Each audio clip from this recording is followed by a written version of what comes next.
नमस्ते दोस्तों, please sit down में आपका स्वागत है।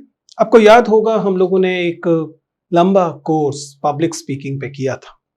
यदि आपने वह कोर्स अभी तक नहीं किया है तो चैनल में उपलब्ध है, प्लीज देखिएगा। लेकिन आज हम उससे जुड़े हुए एक इंटरेस्टिंग एरिया पे काम करने वाले हैं, बात करने वाले हैं। हम जब बहस करते हैं, हम जब किसी आर्ग्यूमेंट में होते हैं, जब हम किसी से चर्चा कर रहे होते हैं, तो अक्सर आपने ये बात सुनी होगी कि भाई इस व्यक्ति से बात नहीं की जा सकती या इस तरीके से बात नहीं की जा सकती। बल्कि यदि आपको वह थ्री इडियट का डायलॉग याद हो, थ्री इडियट फिल्म में एक डायलॉग आता है जिसमें वो कहता है कि अगर तुम आर्ग्यूमेंट में मां की साड़ी को लेकर आओगे तब तो बात क्या करेंगे। हम आज इन्हीं चीजों को समझने की कोशिश करेंगे कि कहां बातचीत में, बहस में तर्क होता है और कहां वह तर्क न रहकर तार्किक भ्रांति हो जाता है, लॉजिकल फैलेसी हो जाता है। क्यों जरूरी है आज इस पर बात करना? कई सारी वजह हैं, लेकिन एक छोटी सी वजह तो यही है कि चुनावों की घोषणा हो चुकी है। अब आपको लगातार हर कोने से ऐसी बहसें सुनाई देंगी, टेलीविजन पर सुनाई देंगी, सोशल मीडिया पर सुनाई देंगी और आम जनसभाओं में सुनाई देंगी, जहां पर हर व्यक्ति पूरी ताकत से यह दिखाता महसूस होगा मानो वह बहुत अच्छा तर्क कर रहा है, वह आपको एक आर्ग्यूमेंट दे रहा है। लेकिन क्या वह वास्तव में एक आर्ग्यूमेंट है या आर्ग्यूमेंट के छद्म में, आर्ग्यूमेंट के भुलावे में दरअसल एक तार्किक भ्रांति या लॉजिकल फैलेसी है? आज हम इसी पर चर्चा करने वाले हैं।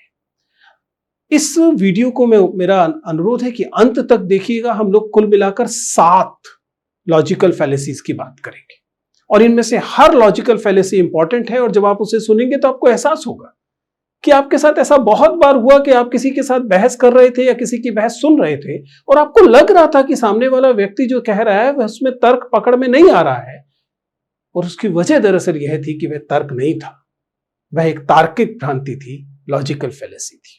तो कुल मिलाकर हम 7 इंपॉर्टेंट लॉजिकल फैलेसीज की बात करेंगे। ध्यान रखिएगा, लॉजिकल फैलेसी क्या होती है?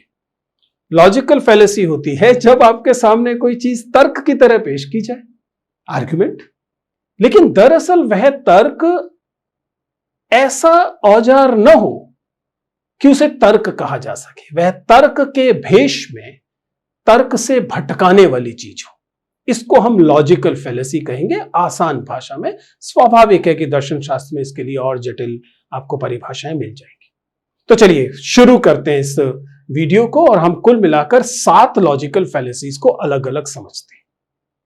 सबसे पहली लॉजिकल फैलेसी है जब आपसे कहा जाता है कि इतने सारे लोग ये कर रहे हैं, गलत थोड़े ही होगा, इतने लोगों ने वोट दिया है, बात गलत थोड़ी ना होगी, इतने सारे लोग अमुक ब्रांड को खरीद रहे हैं, गलत थोड़े ही ना होंगे। इस फैलेसी को, जिसमें कि हम मूलतः यह कहते हैं कि जिस तरफ बहुमत है या बहुत सारे लोग हैं वो चीज गलत नहीं हो सकती। In other words, numbers don't lie, but this is a logical fallacy. It is called band wagon fallacy.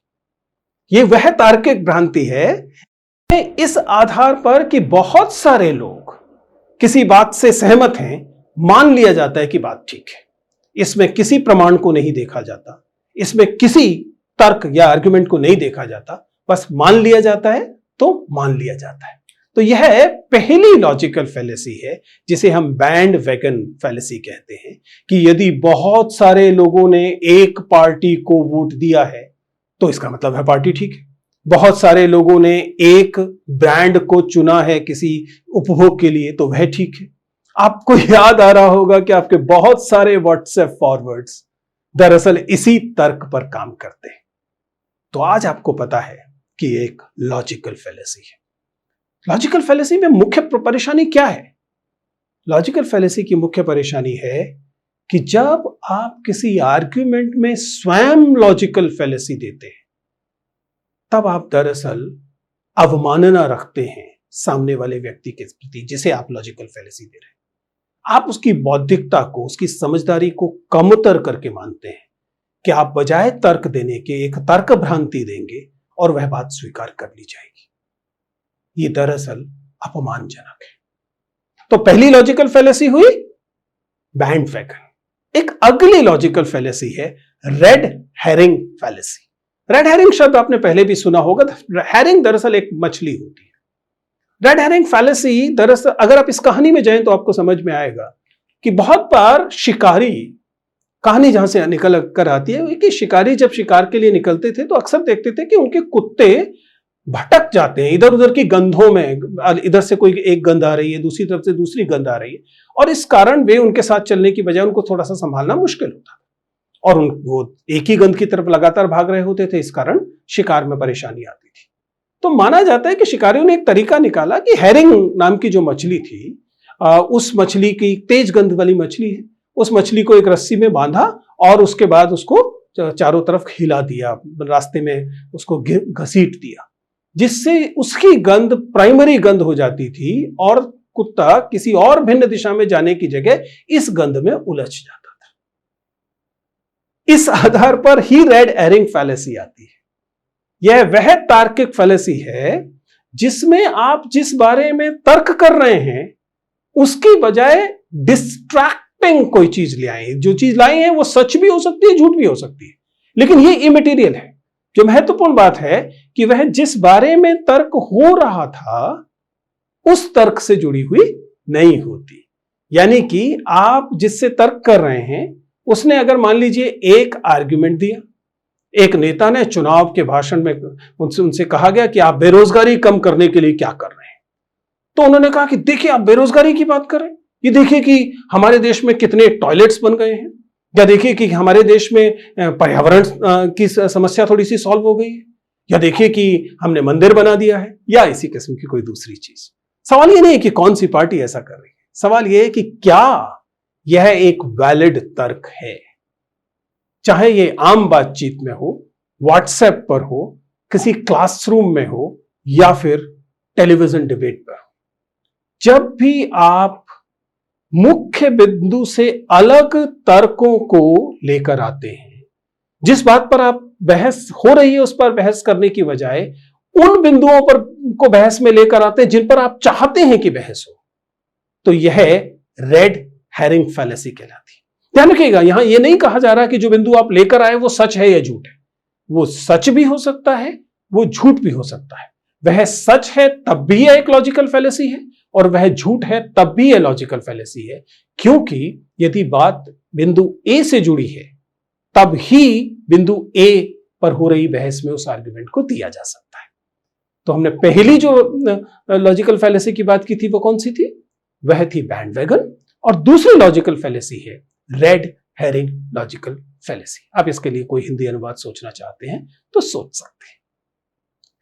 अगला जो तीसरा महत्वपूर्ण लॉजिकल फैलेसी है वह स्थिति है कि जब आप मान लीजिए आप किसी व्यक्ति से कहें कि अमुक कार्य करना चाहिए, तो दूसरा व्यक्ति बजाय यह कहने के कि किस वजह से यह कार्य नहीं करना चाहिए, वह ऐसे चार प्रक्रियाएं गिना दे जिसमें कि अगर आपने ऐसा किया तो देखिए इससे तो ये हो जाएगा, इससे ये हो गया तो इतने नुकसान होगा, ये हो जाएगा, ये हो जाएगा, और आप इस तरह से एक डोमिनोज इफेक्ट दिखाने की कोशिश करते हैं।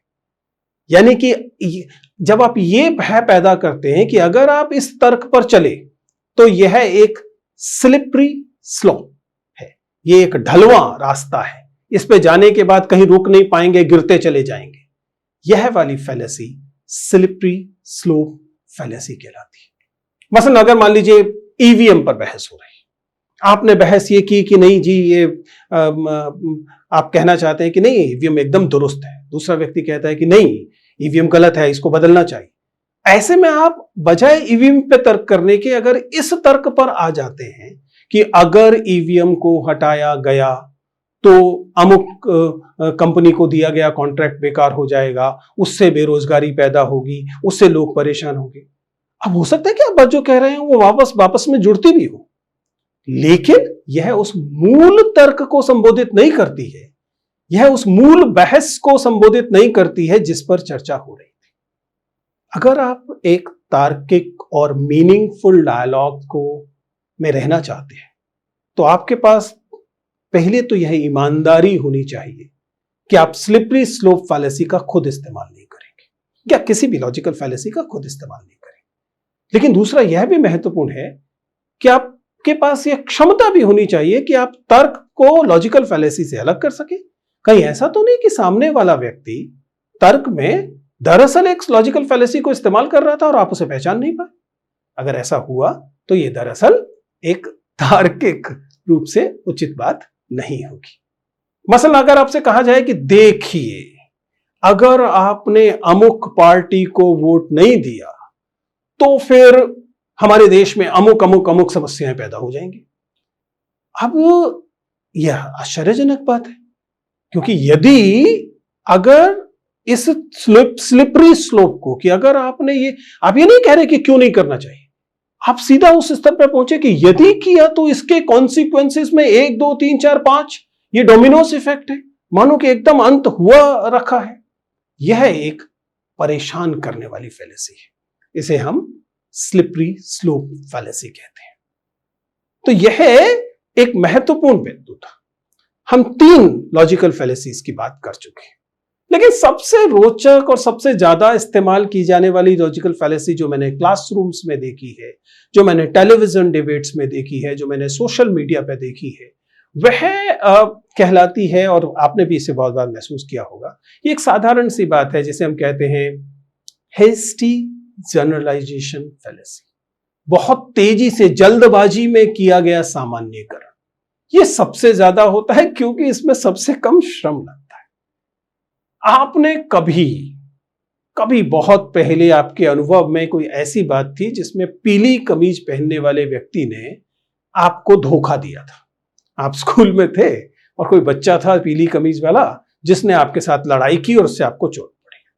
अब आप इसके आधार पर यह निष्कर्ष निकाल लें और सारी जीवन उस निष्कर्ष को जारी रखें कि पीली कमीज पहनने वाले लोग हिंसक होते हैं और धोखा देते हैं, तो आप समझ सकते हैं कि क्या गड़बड़ है। यद्यपि वह आपके अनुभव में वास्तव में हुआ था, इसलिए आपको लगेगा कि आपके पास ऐसा होने का तार्किक आधार है, लेकिन यह जनरलाइजेशन डरावने स्तर पर जल्दबाजी में किया गया है और इसको कतई भी हर स्थिति पर लागू नहीं किया जा सकता। ये क्यों करते हैं लोग? क्योंकि इसमें बौद्धिक श्रम नहीं लगता, इसमें किसी प्रमाण की जरूरत नहीं पड़ती, इसमें किसी रिसर्च की जरूरत नहीं पड़ती, इसमें दरअसल किसी तर्क या संदर्भ की जरूरत नहीं पड़ती। आप अपने आसपास ऐसा लगातार होते हुए देखेंगे। चुनाव आ रहे हैं और ज्यादा देखेंगे। जब समुदायों को जज करने को कहा जाएगा, जब समुदायों को लेकर नकारात्मक जनरलाइजेशंस किए जाएंगे, जब धर्म को लेकर, जाति को लेकर और विभिन्न चीजों को लेकर डरावने जनरलाइजेशन किए जाएंगे, और आप चूंकि उस बौद्धिक श्रम से बचना चाहते हैं, तो या तो इन जनरलाइजेशन को स्वीकार कर रहे होंगे, या हो सकता है इससे भी डरावनी स्थिति आप स्वयं इस तरह के जनरलाइजेशन कर रहे हैं। ये जो द्रुत सामान्यीकरण है, ये एक तार्किक भ्रांति है। ये तार्किक भ्रांति आपको चारों तरफ होती हुई दिखाई देगी, खास तौर से सोशल मीडिया पे दिखाई देगी, क्योंकि वहां पर आपको इसके लिए कोई तर्क जुटाना नहीं पड़ता, आप कहकर निकल जाते हैं।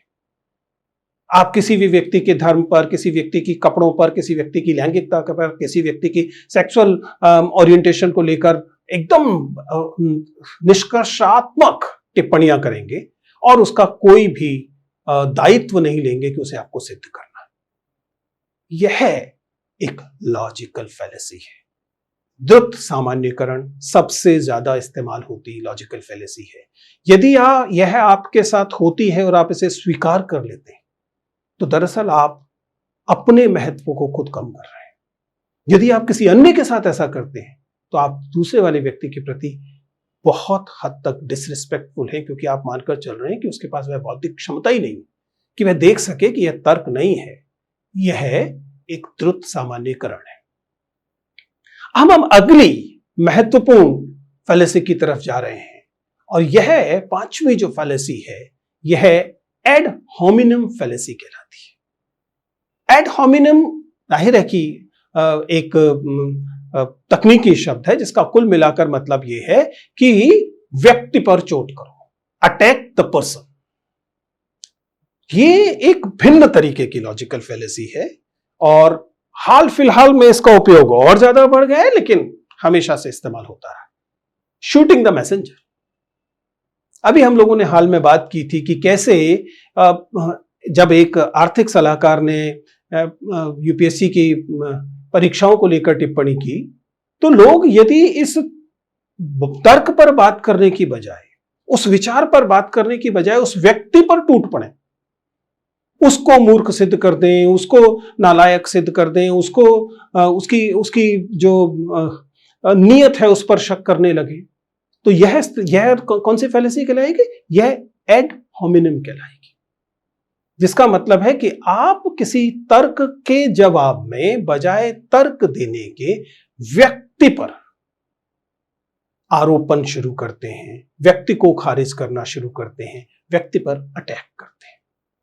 जो पर्सनल अटैक्स की पॉलिसी है वह लॉजिकल फैलेसी है, क्योंकि वह तर्क के आधार पर कुछ सिद्ध नहीं कर रही। आपको ऐसे बहुत सारे उदाहरण अपने आसपास मिलेंगे।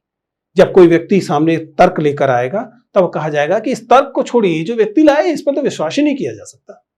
हो सकता है आपकी बात सही हो कि व्यक्ति अविश्वसनीय है, लेकिन अविश्वसनीय व्यक्ति भी जब सामने एक तर्क रख रहा है तो आप केवल व्यक्ति को अविश्वसनीय कहकर उस तर्क को खारिज नहीं कर सकते। उस तर्क को खारिज करने के लिए जो बौद्धिक श्रम चाहिए वो तो आपको देना ही पड़ेगा।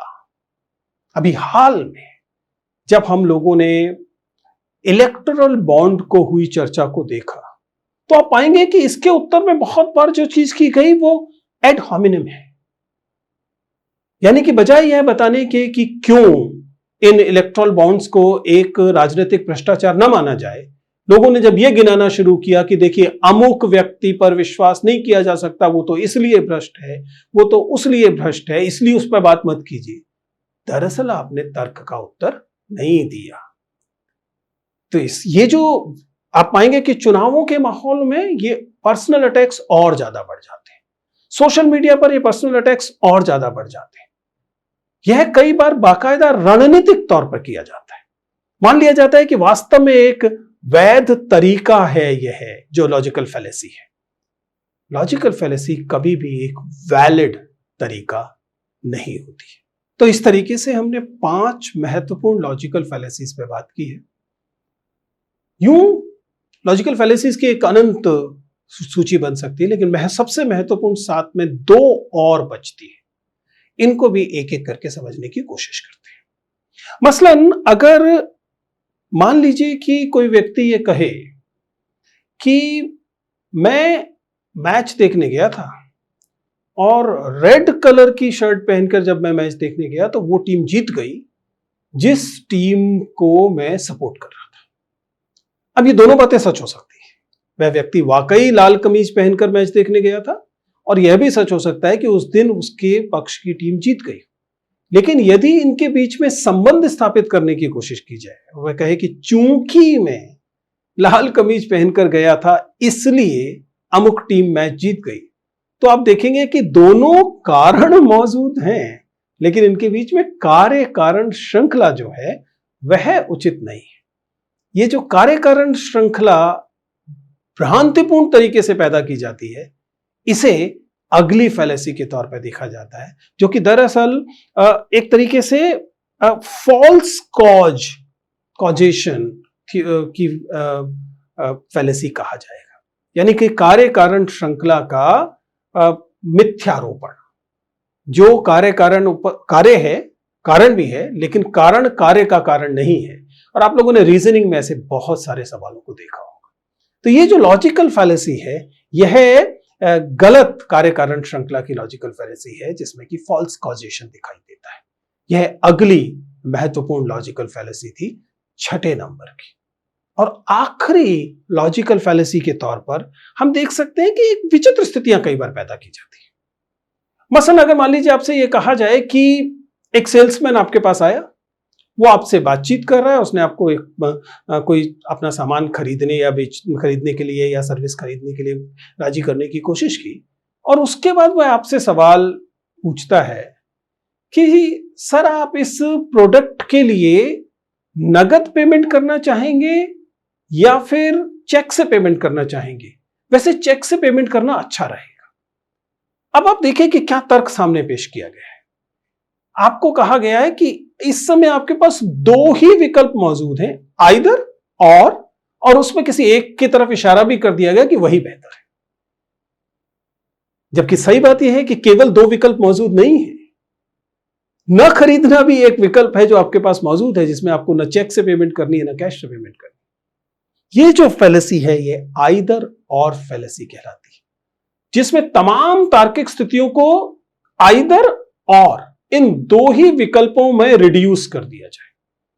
आपसे मसलन यह कहा जाए कि देखिए आपके पास दो ही विकल्प हैं, या तो आप ए पार्टी को चुनिए या फिर देश को बर्बाद होने दीजिए, और ए पार्टी को चुनना बेहतर रहेगा।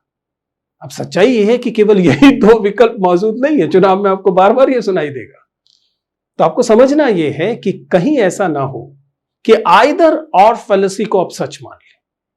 कई बार विकल्पों की मात्रा ज्यादा होती है, जानबूझकर रिड्यूस किया जाता है उन्हें केवल दो विकल्पों में। यह स्थिति आइदर और लॉजिकल फैलेसी कहलाती है।